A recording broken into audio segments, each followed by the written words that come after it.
अस्सलाम वालेकुम।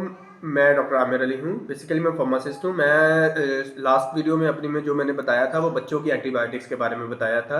तो आज मैं थोड़ा सा अडल्ट की एंटीबायोटिक्स और उनको कितने दिन इस्तेमाल करते हैं उसके बारे में थोड़ा सा मैं आप लोगों को गाइड करूँगा। क्योंकि उसकी डोज़ क्या होती है, कितने दिन आपने मिनिमम लेनी होती है, डिफरेंट ब्रांड्स के डिफरेंट जो भी मार्केट में अवेलेबल है। सबसे पहले जो मैं स्टार्ट करता हूँ वो स्टार्ट करता हूँ सेफिगेट सफिक्सियम से। ये बेसिकली गेट्स का ब्रांड है। ये 200 mg और 400 mg में अवेलेबल है।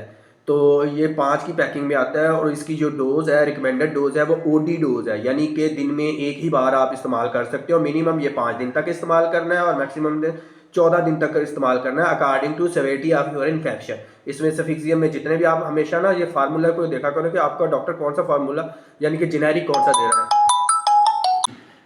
सफिक्सियम 400 mg, सफिक्सियम 200 mg। सफिक्सियम अगर 200 mg ले रहे हैं तो वो बीडी डोज में ले सकते हैं। अगर सफिक्सियम 400 mg डोज में ले रहे हैं तो वो ओडी डोज में, सिंगल डोज में 5 दिन तक मिनिमम ले सकते हैं according to severity of your infection and according to the recommendation of your doctor. अब सफिक्सियम में कैरिसेप भी ब्रांड आता है सामी कंपनी का, जो मार्केट में अवेलेबल है और अक्सर पेशेंट जो है ना वो यूज़ करते हैं। पोस्ट ऑपरेटिव में भी मेडिसिन में देते हैं, जीआईटी प्रॉब्लम में भी देते हैं, टाइफाइड फीवर में भी देते हैं, यानी कि डिफरेंट इन्फेक्शन में देते हैं। क्योंकि बेसिकली ये सेफेलोस्पोरिन और ब्रॉड स्पेक्ट्रम एंटीबायोटिक है, मल्टीपल इन्फेक्शन के लिए ये यूज़ हो सकती है। इसमें भी सफिक्सियम है, ये भी मिनिमम 5 दिन के लिए और मैक्सिमम 14 दिन के लिए इस्तेमाल कर सकते हैं according to the severity of your infection. अब मैं बात करूंगा एक मोस्ट इम्पोर्टेंट जो मॉक्सीफ्लॉक्सासिन है, जो आजकल आरटीआई में यूज़ हो रहा है और अक्सर डॉक्टर रिकमेंड करते हैं। ये भी ओडी डोज में होती है और ये 400 mg की है मॉक्सीफ्लॉक्सासिन। इसमें जो गैट्स कंपनी, आपने हमेशा नीचे जेनेरिक जो होता है, जैसे मॉक्सीगैट का मॉक्सीफ्लॉक्सासिन है और मॉक्सीक्लेव का कोई भी मॉक्सीफ्लॉक्सासिन देखना है। ये नहीं देखना कि ब्रांड कौन सा है, उसके मुताबिक अपनी डोज जो है ना अकॉर्डिंग टू डॉक्टर आपने लेनी है। लेकिन मिनिमम आपने 5 दिन ज़रूर देखना है इस एंटीबायोटिक को। अब मैं बात करता हूँ जी, जो नेक्स्ट ब्रांड है वो लिवोफ्लॉक्सासिन है, जो 500 mg में आता है। ये बीडी डोज में पेशेंट को आप देते हैं। आरटीआई में या कोई भी आपको सीवियर इन्फेक्शन हो उसमें आप ये रिकमेंडेड एंटीबायोटिक है। लेकिन ये भी आपने मिनिमम 5 दिन लेनी है। इसमें 250 mg भी होती है लिवोफ्लॉक्सासिन में और 500 mg भी होती है इनमें, यानी कि दोनों डोज होते हैं। वो according to your body by weight या अकॉर्डिंग टू इन्फेक्शन आपको डॉक्टर रिकमेंड करता है कि आपने कौन सी 250 mg लेनी है या 500 mg लेनी है। लेकिन ये मिनिमम आपने 5 दिन तक लेनी है लाजमी। उसके बाद अगर आपको इससे फिर भी नहीं फ़र्क पड़ता तो फिर अपनी एंटीबायोटिक आप चेंज कर सकते हैं ईजिली। अकॉर्डिंग नेक्स्ट एंटीबायोटिक है वो लिंजोलिड है। बेसिकली लिंजोलिड जो फार्मूला है ये डायबिटिक फुट या ऐसे इन्फेक्शंस में यूज़ होता है जहाँ पे दूसरी एंटीबायोटिक्स आपकी प्रॉपरली वर्क नहीं कर सकती। स्पेशली जो शुगर का ज़ख़म होता है वहाँ पे इस्तेमाल होता है। लेकिन ये आपको डॉक्टर ही रिकमेंड करता है कि आपने कौन सी एंटीबायोटिक कब और कैसे लेनी है। तो ये आप मिनिमम 6 दिन के लिए बीडी डोज में आप इस्तेमाल कर सकते हैं। उसके बाद भी आप कंटिन्यू कर सकते हैं according to the recommendation of your doctor. ये काफ़ी थोड़ा सा एक्सपेंसिव साल्ट है, इसलिए अक्सर डॉक्टर इसको रिकमेंड नहीं करते। अब मैं बात करूंगा सिप्रोफ्लॉक्सासिन की।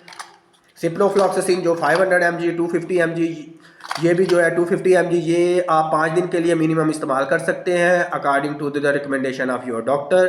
और इसके बाद आप चाहे तो इस एंटीबायोटिक को कंटिन्यू करें, जो डॉक्टर आपका रिकमेंड करेगा उसके मुताबिक चले। लेकिन मिनिमम आपने ये भी 5 दिन लेनी है ताकि किसी भी एंटीबायोटिक की रेजिस्टेंस आपकी बॉडी में पैदा ना हो।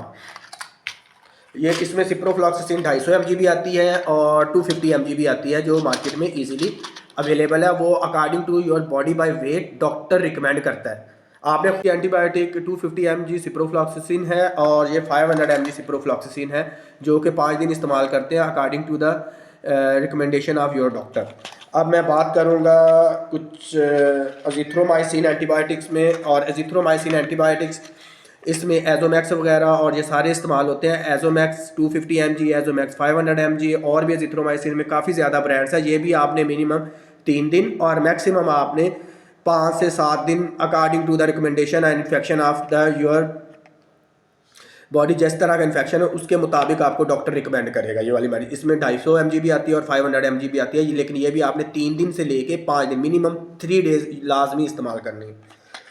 अब ये क्लिथ्रोमाइसिन, ये भी एजिथ्रोमाइसिन वाला सेम फार्मूला है, यानी कि क्लिथ्रोमाइसिन भी आपने 5 दिन के लिए इस्तेमाल करनी है सुबह शाम। इसमें 250 mg या 500 mg वो आपके बॉडी बाय वेट के हिसाब से, लेकिन ये मिनिमम आपने 5 दिन इस्तेमाल करनी है ताकि बॉडी में किसी भी एंटीबायोटिक या इस एंटीबायोटिक की रेजिस्टेंट क्रिएट ना हो और एंटीबायोटिक आपके ऊपर प्रॉपरली वर्क करे और नेक्स्ट टाइम इसी एंटीबायोटिक से आपको फ़र्क पड़े।